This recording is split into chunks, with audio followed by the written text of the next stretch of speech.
สัมผัสชน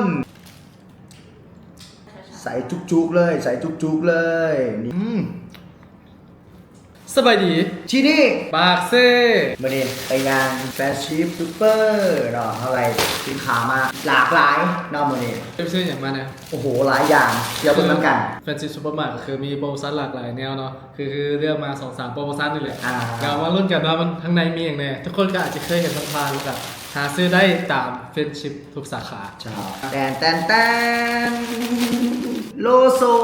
เนาะ อันนี้ซื้อ2แถม1เลยเนาะใช่แมนแล้วเนาะ พวกเขาเลือกมา3รสเด้อ ใช่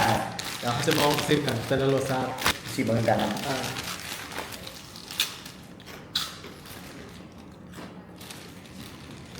หาซื้อได้แล้วโซนมีโปรโมชั่นซื้อ2แถม1เริ่ม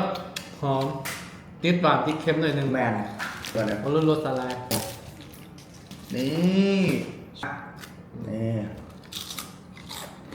ผู้ใดสนใจที่ไปซื้อเลยเดี๋ยววันปีใหม่จะมีโปรโมชั่นอะไร2แถม1 สองแถมหนึ่งแตนหมึกกรู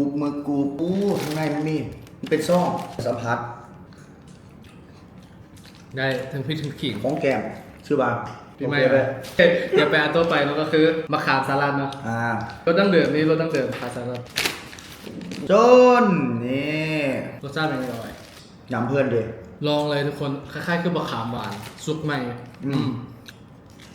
หวานติดหวานนิดนึงเป็นเนื้อมะขาม อืม สัมผัสถึงเนื้อมะขามได้เลยต่อไปทุกคน ต่อไปเลยมาเบิร์น้ำกัน ทุกคนคิดว่ากล่องนึงเท่าไหร่ สำหรับเหรอบอก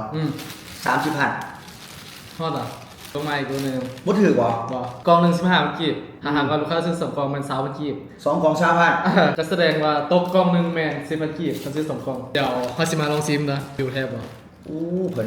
เป็นเฮ็ดกล่องแพ็กเกจงามๆเลยเนี่ย นี่กันใบบุ้งไห่ใส่มันหล่นออกพี่น้องนี่ใส่จุกๆเลยใส่จุกๆเลยนี่ขนมปังมีความนุ่มหอมเนาะจะบ่หวานหลายเกินไปสำหรับคนที่บ่มากินหวานสำหรับผู้ใดลูกค้าคนใดแบบสนใจหรือว่าสั่งซื้อทักหาเพจเพิ่นได้เลยอังปังเบเกอรี่หรือฝากเบอร์ใต้คอมเมนต์เดี๋ยวจะมีพนักงานทักหา มีจำหน่ายแฟรนไชส์ทุกสาขาท่านไหนสนใจ จัดเลย